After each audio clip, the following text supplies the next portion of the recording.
আব্বা, আমি আর এই বাড়ি থাকবো না। আমি যে এত বড় হচ্ছি, তোমাকে চোখে পড়ে না? তোর আবার কি হলো রে? বাড়ি থাকবো না কে? তোকে তো আমি কোনো কিছুর অভাব দিই নে রে। আমি যে এত বড় হয়েছি, তোমার চোখে পড়ে না? তোমারও তো বয়স হয়ে গেছে, তোমাকে দেখার মতো লোক নাই। মা মারা গেছে, হলে তোমাকে কে কে দেখবে? তোমার একটা দেখার তো মানুষ লাগে। তুই কি কবার চাচ্ছ? ভাঙ্গে কথা না। আমার একটা বিয়ে করে দাও। এ তুই করলু কি? তুই কয় টাকা কামাই করিস তা তুই বিয়ে করবে চাস? তুই বিয়ে করে বয়ে খিলাবো কি? তোর তো একটা টাকা ইনকাম নাই, লাস্টটা আমার ঘাড়ের উপরে আসবে। আমি অত কিছু জানি না, আমি বিয়ে করবো। আমাকে 2 সপ্তাহের ভিতর বিয়ে করে দাও। আমার সব বন্ধুরা বিয়ে করে সোলপোলের বাপ হয়ে গেছে, আমার এখনো বিয়েই হলো না। এ সরা, তোর হলে সব বন্ধুরা চাকরি বাকরি করে, চাকরি বাকরি করে মাসে 50-60 হাজার টাকা ইনকাম করে। বললে তো ওর মা বাপে খিলাই বউ চলকে লক্ষ পালে। আর তোর তো একটা টাকা কামাই করার মুরুদ নাই, খালি বাপের ঘাড়ের উপরে বসতে খাচ্ছু। অত কিছু আমি শুনবে চাচ্ছি না। আমাকে 2 সপ্তাহের ভিতর বিয়ে করে দাও। বিয়ে করলে ঠিকই আমি কাজ কাম কর্ম, না ছাড়া আমি কাজ কাম করবো না, বাড়িতে থাকবো না, চলে যাবো। তোমার বাড়িলে তুমি থাকো। হ হ, আমিও বিয়ে দেব না, তোর সাথে বিয়ে দিয়ে অন্য একটা মেয়ের জীবন নষ্ট করবো না। হ হ, আমিও আর বাড়িতে আসবো না, থাকো তোমার বাড়ি তুমি মিলিয়ে। আসসালামু আলাইকুম চাচা। ওয়ালাইকুম আসসালাম। তুই তোমার সাথে দেখা হয়ে ভালোই হয়ে গেল। তুমি বলে বিয়ের জন্য পাগলা হয়ে গেছো, তোমার আব্বা আমাকে বলতেছে। চাচা আপনি কন তো, আমার সব বন্ধুদের বিয়ে হয়ে গেছে, বিয়ে করে সোলপোল হয়ে গেছে, আমার এখনো বিয়ে হলো না। বিয়ে তো করবা বাপু, তো বিয়ে করে বই খিলাবা কি? তুমি তো কোনো কাজ কামই করো না, তোমার বাবার ব্যবসাটা না ধরবা, ব্যবসাও তো চালাও না। আপনিও দেখি আব্বার লাগানতে আমাকে করছেন। তা আমি কি তোমাকে ভুল পরামর্শ দিয়ে তোমার জীবন নষ্ট করবো? তোমাকে তো আমি ভালোর জন্যই করছি। এখন বিয়ে টিয়ে করো না, আগে কাজ কাম করো, তারপর আমরা তোমাকে সুন্দর থেকে বিয়ে করে দেবো। আপনি কি কয়ে কোনো কামই হবার না, এগুলাই আমি বিয়ে করবো।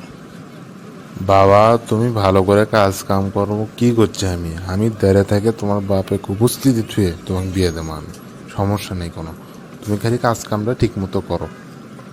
কাজ কামে যদি করে বানানো, তাহলে আপনাকে আমি করলাম নি কোনো কিছু, তাহলে তো এগুলাই করলাম। আচ্ছা আচ্ছা, যাও, বা মাথা ঠান্ডা করে বাড়ির দিকে যাও। কি রে বন্ধু, নদীর এটি আর আসিস না বসিস না কমা? ঈদের মত ছুটিতে আসলাম, তোকে তো দেখি নে। কি আর কই বন্ধু, মন ঠিক নেই, মন ভালো না, বাড়ির সমস্যা। তোর আবার কিসের সমস্যা হলো? আরে বন্ধু, তোরা তো সকলি বিয়ে টিয়ে করে হেল দিছু, সোলপল হয়ে গেছে, আমার তো এখনো বিয়েই হলো না, বাপ মা তো বিয়েই দিবার চায় না। বিয়ে দিবি গুণনি, তুই তো কাজ কামই করিস না রে, তোকে তো বিয়ে দিবার হলো। আচ্ছা, চিন্তা করিস না, হয়ে যাবি না একদিন। বন্ধু তুই এই একই কথা করছু। কি আর কই তোক? আচ্ছা, তোকে আমি একটা বুদ্ধি দিই, এই বুদ্ধিতে তোর কাম হয়ে দেবি। কি বন্ধু, কত না? তুই একটা কাজ কর, আমাদের এই পাড়ার আসিফ হুজুর আছে না, হুজুরের সাথে তুই এলে পরামর্শ করে হুজুরে নিয়ে তুই বাড়ির যা।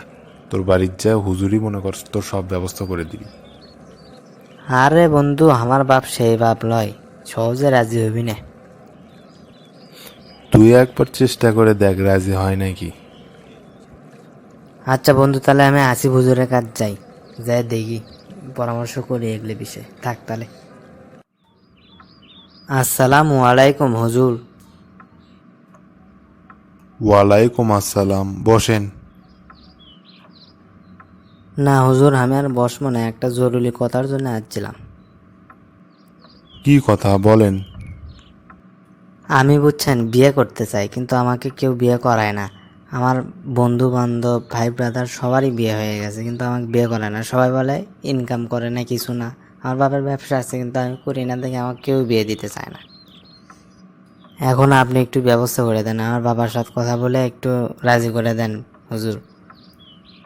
মাশাল্লাহ, বিয়ে করা সুন্নত। রিজিকের মালিক হচ্ছে আল্লাহ। আপনি বিবাহ বন্ধনে আবদ্ধ হন, আল্লাহ তাআলা আপনাকে রিজিক দিয়ে দিবে ইনশাআল্লাহ। হুজুর, আপনার মতো যদি কেউ বুঝলো নি, তাহলে তো এত কিছুর প্রয়োজন ছিল না। আচ্ছা ঠিক আছে, আমি আপনার বাবার সাথে কথা বলতেছি, চলেন আপনার বাবার কাছে যাই। হুজুর, ইনি হচ্ছে আমার বাবা। আসসালামু আলাইকুম।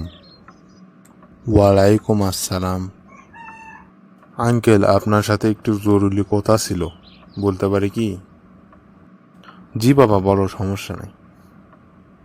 রহিমের বিয়ের বয়স হয়ে গিয়েছে, কিন্তু আপনারা বিয়ে করাচ্ছেন না কেন, একটু বলবেন কি? শোনো বাবা, কেউ কি কারো ছেলের খারাপ চায়? সে আমার ছেলে, কিন্তু সে কোনো কাজকর্ম কিছুই করে না। আমার যে ব্যবসা প্রতিষ্ঠান আছে সেটা তো কোনো কাজ করে না। তো ও বিয়ে করে কেমনে কি করবে? আমি কি সারা জীবন বেঁচে থাকবো? আমি যদি মারা যাই সে তো কোনো কিছুই ঠিক রাখতে পারবে না, সে সব কিছু বেঁচে খেয়াল দিবে।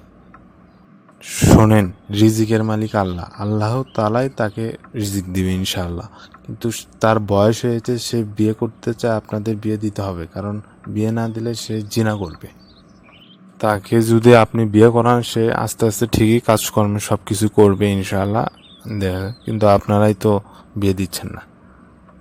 কথাটা তো মন্দ কও নেই। আচ্ছা দেখি, বিয়ের দোয়াই লাগবে তাহলে। ধন্যবাদ আঙ্কেল, এত সহজে বুঝে যাওয়ার জন্য। আচ্ছা বাবা, খাওয়া দাওয়া করে যায়।